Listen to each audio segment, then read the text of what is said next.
நண்பர்களுக்கு வணக்கம். நீங்கள் ஒரு தொடக்கநிலை வாசகர் அப்படின்னா நீங்கள் கட்டாயம் தவறவே விடக்கூடாத ஒரு எழுத்தாளராக நான் இவரை பரிந்துரைக்கிறேன்.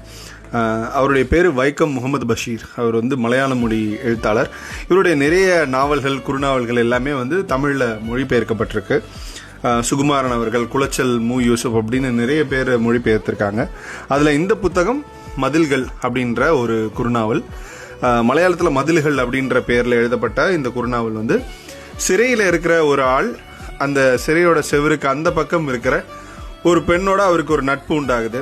வெறுமன குரலை மட்டுமே கேட்டு இவங்களுடைய பேச்சு கொஞ்சம் கொஞ்சமாக அதிகரித்து அந்த உறவு வளர்றது. அவங்களுக்கு உள்ள என்ன மாதிரியான உரையாடல் நடக்குது அப்படின்றது தான் இந்த மதில்களுடைய கதை. இது திரைப்படமாகவும் மலையாளத்தில் வெளிவந்திருக்கு, மதில்கள் அப்படின்ற பேரில்.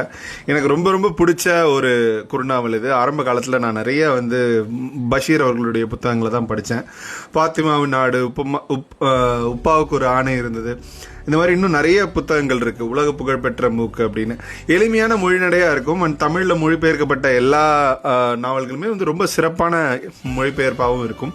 அதனால் கட்டாயம் வைக்கம் முகமது பஷீர் அவர்களுடைய குறுநாவல்கள் எதை வேணால் நீங்கள் படிக்கலாம். நீங்கள் தொடங்குறதா இருந்தால் மதில்களில் தொடங்குங்க.